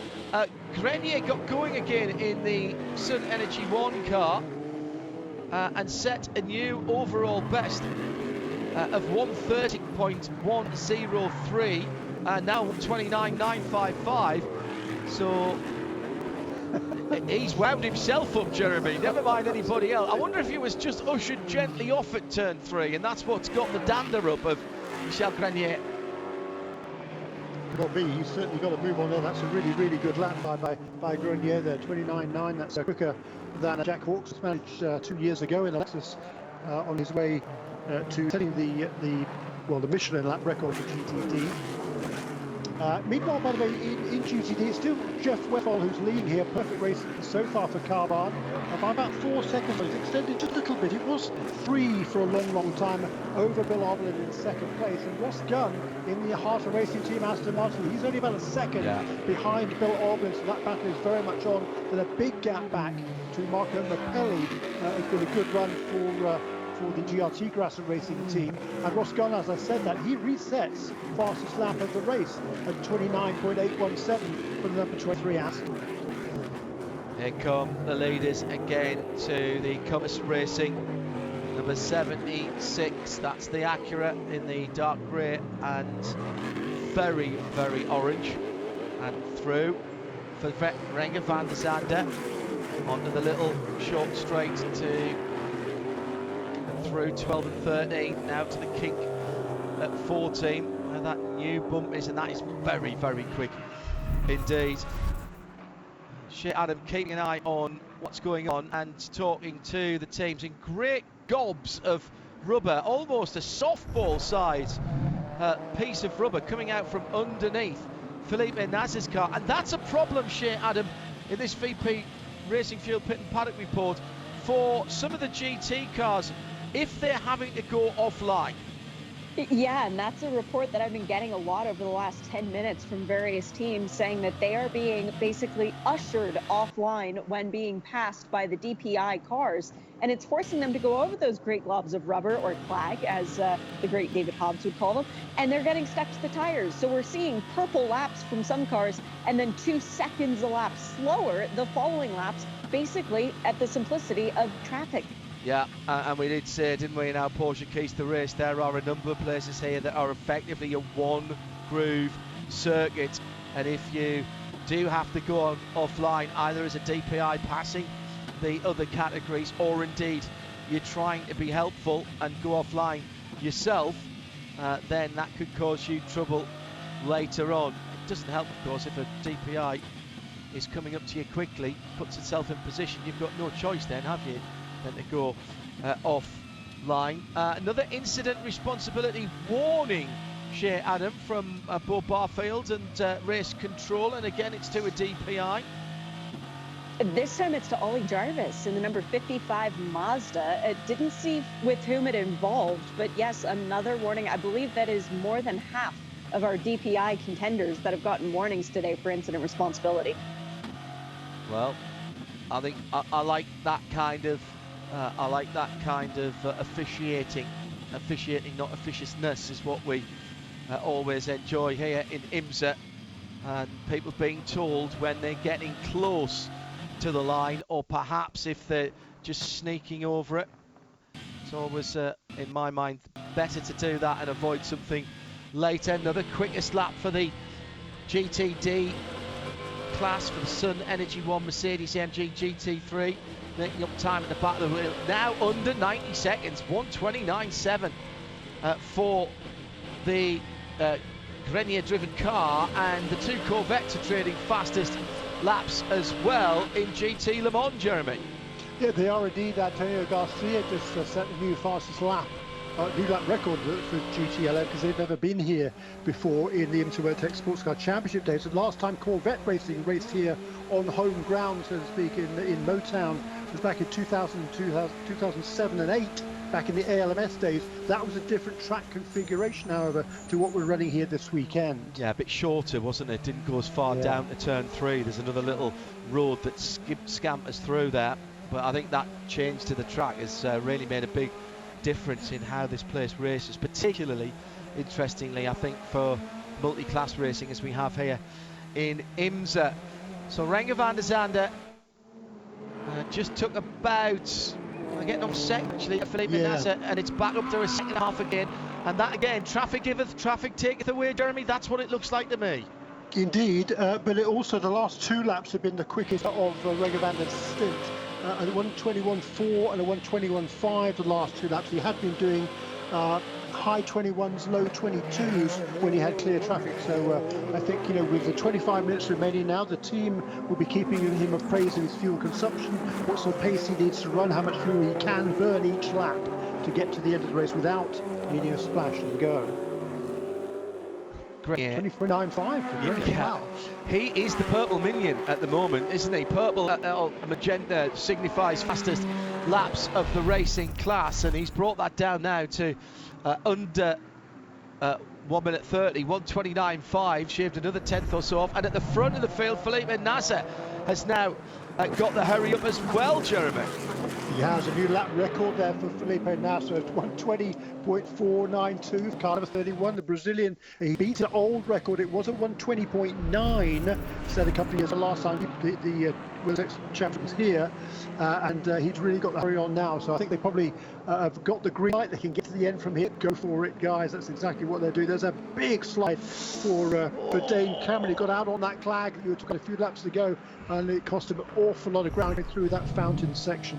And my goodness, how close was he to the wall, because I think that was as much as good luck as it was good management, because at that point it was like he was on ice, Jeremy. The back end of the number 60 MSR Acura was just drifting, and the track temperature has been plummeting down 4 degrees Fahrenheit in the last 10 minutes or so. Now, it's still warm, don't get me wrong, but that track temperature, which was pushing 50 degrees Celsius, so well into triple digits on the Fahrenheit scale, now down to 40 degrees Celsius and still dropping. Air temperature holding solid, but the sun, which has graced us with its presence pretty much all day today, has now been covered by cloud and is dropping in the sky, of course. And the track temperature, without that UV energy on it, is starting to drop. And there's places here that are concrete, it's pretty light, it doesn't hold on to the temperature as much as if it was a dark, permanent race track surface. Speaking of that, don't forget tomorrow, if you're an endurance racing fan, over on RS1, our sister channel, radio-show.co.uk or radiolemans.com.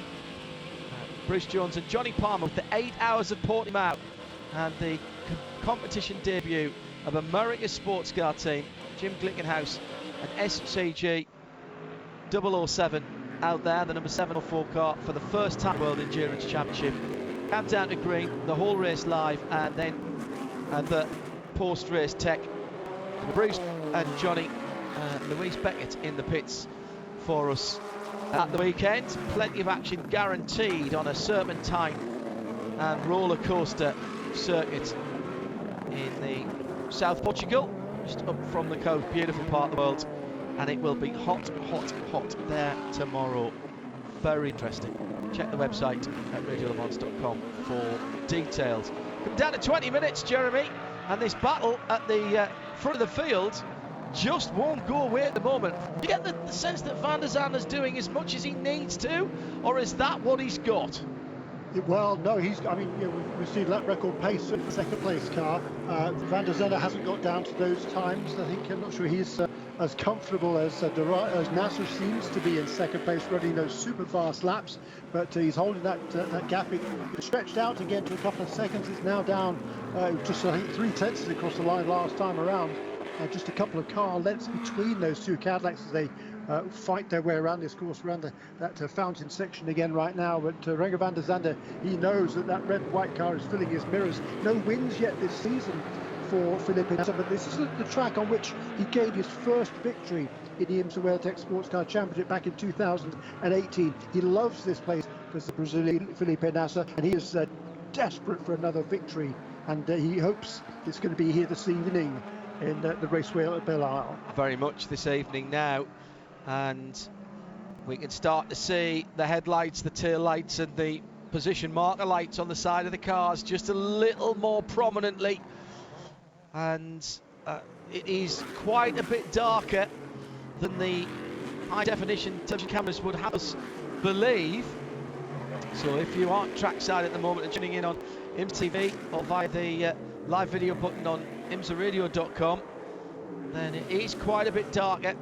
Headlights beginning to shine onto the track, and we've got 20 minutes to go, and it's now starting to get real at the front of the field. How do I know that? Because Felipe Nasser's flashing his lights, and once you're on the flasher button, Jeremy, that's it.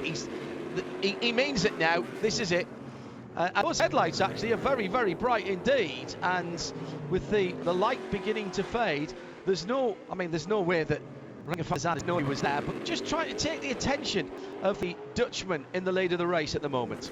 Yeah, and I think van der Zande, he's just being, you said it right, absolutely right a couple of minutes ago, John. I think he's just driving at his pace still at the moment. It's still just under 20 minutes remaining in this race. And he knows if he doesn't make a mistake and he puts that car in the right positions, then it's going to be awfully difficult for NASA to make a pass. So he's just going to be a little bit conservative, but at the same time push, particularly through turns 1 and 2, to make sure he gets a good run onto the main straight into turn 3. That's the best place to make an overtaking manoeuvre, as NASA took it a bit deep on the brakes that time around. He wasn't close enough to make a pass and lost himself a little bit of ground. Got a proper battle now for second place in GT Daytona, with Ross Gunn less than half a second away from Bill Oberlin in the Turner Motorsport BMW M6. BMW M6 GT3 coming to the end of its life as a top-line racing car. I'm sure plenty will find their way into other teams' hands. The M4 GT3 unveiled recently and will be making its competition debut in, I think, the next round actually of the Nürburgring Langstrecke series, the NLS, and we'll have that for you in sound and vision as well across the Radio Show Limited network of audio and visual channels. Yes, sure. Farnbacher is into the pit lane. We were not expecting to see the Compass Racing Acura once again, and Mario had been turning very good times. He just did his personal best lap of the race, that lap before coming in. This is a problem for Compass, and they were 5th in the Sprint Championship at the start of the race.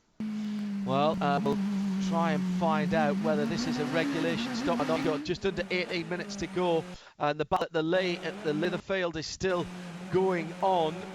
They will know, Jeremy, because they'll be talking to their teams. They've got the readout, they have sensors, they'll know what their fuel numbers are, and I'm sure they've been asked to hit a fuel number earlier on. I will know when the lap times start to come down if they've been given the green light to go full rich to the end of the race. Yeah, number 76 car, that was the first car to make its driver change, I think, after 17 laps. The number 96, number 12 came in 1 lap later. Bill Oberlin in second place, looking to make it 2 wins in a row for Turner Motorsports in that BMW. What an interesting warning on the race control channel that Shea Adam has picked up for us. Low over boost limits exceeded. Another warning for the 10 Konica Minolta Acura. That's the second warning that car has gotten. This one mechanical. The last one was incident responsibility. Side by side for that number 10 and the 55 Mazda, and that is a battle for the last spot on the podium, and right in behind the Loic de Val is there for Mustang Sampling JDC Miller Motorsport. What Shea was talking about there is live data coming from the cars to their pits, of course, but also independently to IMSA Technical, and they are watching the turbo boost levels on all of the turbocharged cars up and down the field. Now, the fact that it is low overboost means that it is the first part. It's like when you set yourself a data limit on your phone, and you set yourself a little warning when you get within a gig or whatever. That's the sort of thing we're talking about there. So it's technical. I've seen that and then passed on the warning to the team over the system, and they'll all see that on the switch message system. Now at the front of the field for a moment, Jeremy, Ringe van der Zande has a little bit of cover as the Gradient Acura was in between his Cadillac and the chasing one of Felipe Nasser, but now they're back together again. But this battle for third position, this looks pretty tasty, Jeremy, with the Acura, the Mazda and the Cadillac, the 3 different manufacturers all battling together to turn 7. Yeah, really interesting, isn't it? And they seem very, very closely matched. But again, it's so tough to make a move here. The turn 1-2 complex, that first, the right hand and the left over the little bridge and onto the longest straightaway. That's a critical corner here. If you get through that corner fast, get to carry the momentum all the way down on the straightaway and not leave anybody an opportunity to make a move into turn 3. That's really that's what you've got to concentrate on the most here as a driver when you're fending off a potentially faster car. Yeah, you got to plan your overtaking. Perfect passes are the order of the day. You can't be sort of half-hearted about it. You've got to go, you've got to get into position, you've got to let the driver in the car you're trying to pass, whether it's for position or you're going past another category, you've got to let him know where you're going to put the car and really leave him no choice but to let you through. If you're half-hearted about it, that's when misunderstandings, Hindhoff says rather diplomatically, happen, and it gives the opportunity for the door to be closed, and you don't want to do that at all with just under 14 minutes to go. The battle at the front of the field is right on as well. It's under 0.4 of a second. Van der Zande and Felipe Nasser picking up their pace again. 21.5 last time around for Van der Zande, at 20.8 for Felipe Nasser. So any thought about saving fuel now has gone out the window, I think, for those two and for the 3 battling for 3rd position. We've got 5 cars battling for 3 podium positions, and frankly I can't tell you which of those positions are going to be filled by which of those cars at the moment. What a great 13 minutes we've got to the end of this race, Jeremy.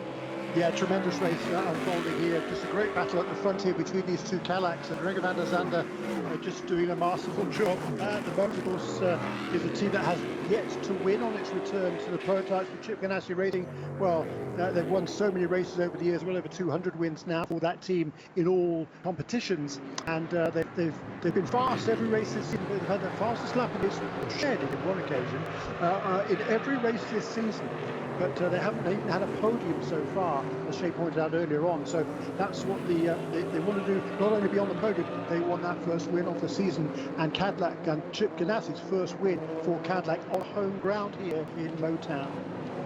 Yeah, this would be a big win for Cadillac, a big win for Chip Ganassi. Very much putting themselves in the frame for the GM LMDH programme that is still yet to be announced. We wait and wait. There's been at least a couple or 3 times that I thought we might have heard something. There were strong rumours that something would be in the timeline this weekend. There's a new head of the racing side of things, Laura Wondrup Klausner, who is very clear that they won't be rushed into a decision. They want to get it right and choose the right brand, the right platform for each of their racing endeavours. I think it's fair to say that the somewhat untidy announcement from BMW and from BMW M, their racing department, might have slightly made Cadillac or Corvette or GM reconsider whether it was the right time to announce something. Very interesting that it sort of snuck out after a announcement of a sponsorship by BMW of the Bayern State Opera, and they took the Jenny Holzer art car to Bayern State Opera House and parked it on the stage, and that was the image they used. Now, if they bring that back to Daytona in 2023, they'll have a full house, I tell you. That thing rattle the rafters. Don't think it will. Oh, now Bill Oberlin, I think he's out of fuel. You talked about this, Jeremy, the 96 Turner BMW, and when it was last in the pits, and people coming in from GTD, that car is touring on the far side of the circuit. I think that's dead stick, Jeremy. Yeah, I do too. And Shay nailed this. She said it earlier on that we're going to be struggling for fuel in GTD. We've already seen 1 car into the pits. Now we've got a second that's stopped on the course. This is probably going to bring out a full course caution. So a local caution at the moment only. Well, there was no other car involved. Oberlin had been running in second through turn 5. He's not anywhere near getting home. And it's... And right behind him. Yeah, he'd been racing Ross Gunn, you're right, for quite some time. And that car is, I'm afraid, with no fire in the cylinders of the M6. It won't be an all taco weekend. Shea Adam. I have the answer from Robbie Foley. The gearbox exploded. Oh. That's why Bill came to a stop. Right, okay. I thought it would be interesting if they missed their calculations. The Turner guys are pretty good at that sort of thing. The leaders go past Robin now second for Hartner Racing, and the Aston Martin Vantage and Hartner Racing team, Jeremy, just get better as the season go on, as we've gone full course yellow with 9 minutes to go for the recovery of the 96 car. We've got a retirement as well. Shea Adam, you can tell us about that. That is from the 76 Compass Racing Acura. I almost said the M. I did that. I made that mistake, so you didn't have to. But yes, they are behind the wall. I'm trying to figure out what the problem was there, but that's going to bring us up to 4 cars officially retired because the Turner Motorsports BMW is not going to be able to continue. It is good news for those cars that were close on fuel, but it's bad news for everybody who is enjoying the green flag. Yeah, pits are closed at the moment. In fact, this is being called as we are under 15 minutes to the end of the race. This will be another short yellow, so the pits will not open under this yellow flag period. So all we'll do is get back up behind the Cadillac safety car and try and get back to green as quickly as possible. It did look like the Turner BMW was still rolling, so my little optimistic soul says if we can get a tow rope onto that and flat tow it round, it was partway down the strand, I think, if we get that car pulled round to turn, there's an exit to turn 9, isn't there, into the back of the fountain area, and we might be able to get back running with something better than a green-white checker. Shea Adam has a VP Racing fuel pit and paddock report on the Compass Acura. One thing that's very important around this street course, John, brakes. What was happening in the Acura? The brake pedal was going straight to the floor. There was a fair amount of damage to the front of the car early on in the race, so they're guessing that this is something triggered by that lap 1 accident. That will make I reckon, 4 cars retired, all GT Daytonas. Bill Auberton, the latest one, with a gearbox that is somewhat toothless in every sense of that description. So the BMW M6 GT3 will go no further. We've already had issues for the Acura NSX, as reported by Shea of Compass Racing, the number 76, the Allegra Motorsport Mercedes AMG GT3. Daniel Morad brought that car into the pits with damage and could go no further. And of course, the only Porsche of the race, Team Hardpoint EBM, first car out, the number 80 car, in at the wall with Rob Ariel at the wheel. Severe damage to the right front. That car could not continue, had to come back on the flat bed. 6.5 minutes to go, and there'll be a lot, Jeremy Shaw, of either very happy and relieved team chiefs and drivers, or very worried ones if they can't get in the pits and they were hoping to come for a splash towards the end of the race. Yeah, and right before we went to yellow, it seems as though Townsend Bell had managed to get past Brian Sellers. That was the 6th position. Correct. In the GTD class. It must have happened right before, because the previous lap they were almost nose to tail. Well, they were nose to tail, but he must have made pass just before we went to full course caution. And I think, Jeff Westphal. The problem is Jeff Westphal had not been lapped by the leaders. They were all leaders, so he's effectively a whole lap ahead of everybody else. So that is something that's going to have to be reset before we go back to green. I think the GTD leaders every except the GTD leader is going to have to be waved past. I think that's happening right now. It is exactly past so. The safety car, and they will go around to the back of the pack. So that's unfortunate. That's going to eat up a bit more time. Last time around for the safety car was 2 minutes 46.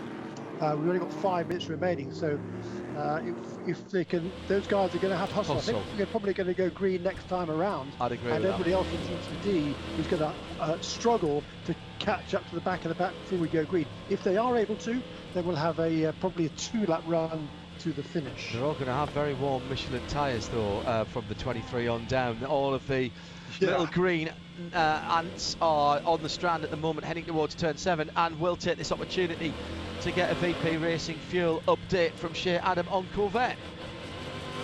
Yes, Corvette Racing. The order has been given. You guys are allowed to race, just don't hit each other.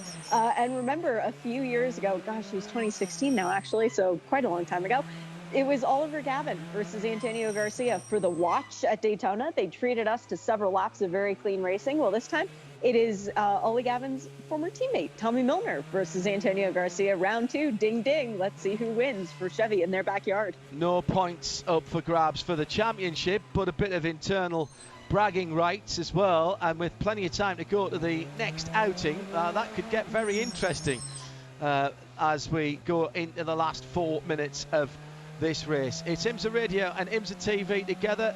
Shea Adam, our VP Racing Fuel Pit and Paddock reporter. Jeremy Shaw with me, John Hindhaugh in the Hagerty Global Broadcast Centre. Coming up after the checkered flag, the Michelin post-race tech show.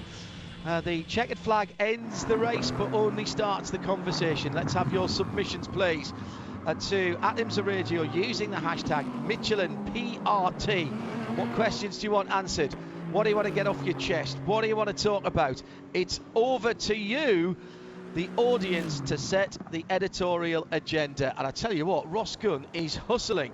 Jeremy said he would have to hustle. He is. He's pulled decent gap to the GRT Grasser Lamborghini, which is now in 3rd place. Mark Miller for Gradient in 4th. That would be a great finish for the man who is really on home ground here. 2.5 minutes to go, back green flag racing, and Renger van der Zande gets the green flag, goes down into turn 1 and 2. Following them through in 3rd place, Philippe Albuquerque is trying to get on terms with the 2 leaders. Not a great start for them. They had traffic to pick their way through. Van der Zande weaving left and right down. Oh, just locked up the Michelins for a moment going into turn 3, but immediately came off brakes. And we're going to get the full DPI field coming back together here, because Albuquerque is setting a cracking pace to try and chase down the leaders. There's about a second between them at the moment, so the first 2 and then everybody else in the class, Jeremy Shaw, battling for 3rd on the podium. Well, yeah, and the GTD guys didn't quite catch up to Jeff Westphal. He had about 6 seconds in hand, and that great lap to catch up by Ross Gunn took him well clear of Marco Mappelli. Behind there is where the battle is, but here they come, those 2 leaders now through the fountain section. No major fuel concerns now. The big factor that you were talked about was just getting these tyres back up to optimal working temperature once we went back to green. Yeah, and a huge slide from Felipe Nasser as we went back. 1 minute 21 as they come to the line. I did not see a white flag there, Jeremy.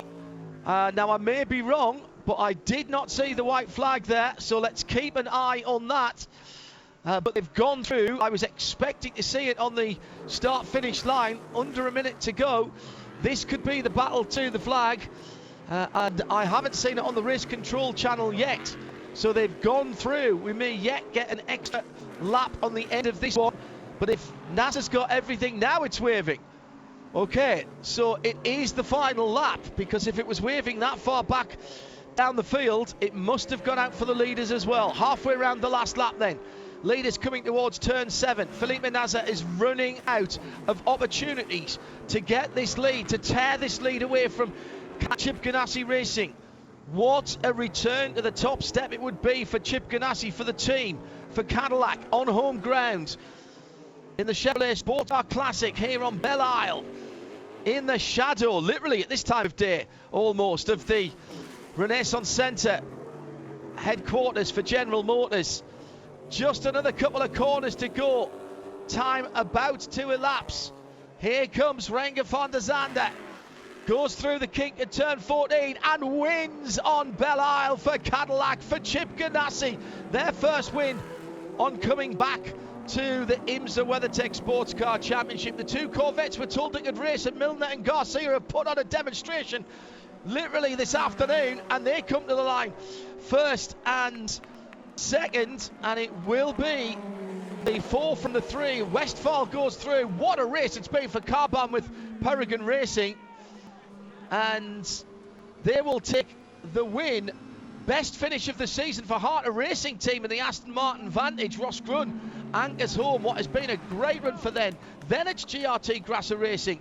Then Gradient in 4th position. Absolutely outstanding for them. Till Bechtolsheimer. And then Mark Miller staying out of trouble, working the strategy. They were in early and made it work.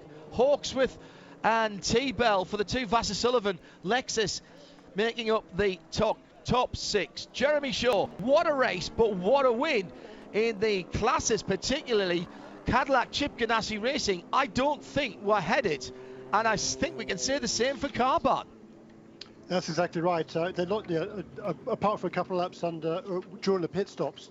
Yeah, it was a great drive there by first Kevin Magnussen, then by Renko van der Zande to control this race from the front. Another frustrating second place finish for Felipe Nasser and the Whelen Engineering Cadillac and Pipo Derani there. But still, it was a tremendous race between those two. Philip Albuquerque brings the best of the Acuras home in 3rd, just ahead of Oliver Jarvis and the Mazda. A frustrating day for the Mazda team because they are fast. They won the warm-up, as Larry Holt told me after the warm-up session. They were fastest time. They set some very quick laps, but they got jumped at the start and had to make do with 4th position in GTD. What a great result that was for Carbon with Peregrine Racing. Super to see after several years of kind of false starts for Audi, and Audi back in victory lane in GT Daytona. Very, very good point from Jeremy Shaw. This will be a very sweet victory indeed for Renko van der Zande. And let's not forget Kevin Magnussen, who qualified the car and put it on pole and put in an exemplary opening stint with a couple of restarts as well as the original green flag built into that. So by no means easy. He handled the traffic well, didn't take any undue risk, but my goodness me, Jeremy, when he got a bit of clear track ahead of him, Magnussen got the hammer down and kept a very hard charging Pipo Derani at bay, at arm's length. Yeah, he did. Yeah, it's a super drive. I mean, they took advantage of the track position. I think was a big factor here for that team, and great driving by both of those two. A well-deserved first win, then of course for Kevin Magnussen. Win number 15 for Renko van der Zande in his 73rd start. And if you're not here at the track and you don't know the result of the first part of the IndyCar, look away now. Jeremy, take your headset off. And the Chip Ganassi guys doing a delightful double here on this Saturday with another race tomorrow. As the Chip Ganassi 01 heads into the pit lane. Michelin post-race tech to come on IMSA Radio RS2. We'll be winding up the IMSA TV broadcast in a few moments' time with a reminder that we'll be back at a very different racetrack next time out, Jeremy. We will. Where is it? Watkins Glen's next, isn't it? Yeah, it couldn't be anything more different, really. Yes. Yeah, it couldn't get much more different. I mean, that place was resurfaced a few years ago, so super smooth now. And what a great racetrack that is. And it'll be a completely different challenge. I would expect to see the turbo cars of Acura and Mazda right on terms with the Cadillacs. I think we're moving up a little bit here this weekend, but that's going to be a very different and interesting contest in a few weeks' time. 2 races, of course, at Watkins Glen this year. Yeah, we've got the Sailing 6 Hours of the Glen next up, and then the replacement race for Canadian Tire Motorsport Park, which is actually a Thursday and a Friday meeting, which is a shorter race, but it is the 6 hours next. Chip Ganassi win and heads to victory lane. The VP Racing checkered flag raised aloft by the man with his name above the door. Well, no, not that door, because that's Kevin Magnussen and Renko van der Zande who've got their names above the door of the car. It is Chip Ganassi with the team, a smiling Kevin Magnussen down there. Jeremy Shaw, update on the points before we leave the TV broadcast. Jeremy? Yeah, excuse me, John. Ricky Taylor and Philip Albuquerque will extend their lead now. It was, 51 points, now 71 over Oliver Jarvis and Harry Ticknell in his position. 3rd will be the Felipe Nasser and Pipo Derani car. And then moving up to 4th from 6th the race winners today, Renger van der Zande and Kevin Magnussen, in the GTD WeatherTech Sprint Cup, with the second place position today and a tremendous string of results for this team. 8 top 5 finishes now in the last 9 races. Robert DeAndres and Ross Gunn, I reckon, will have 657 points to lead the WeatherTech Sprint Cup to the 639 of today's winners, Richard Highstand and Jeff Westphal.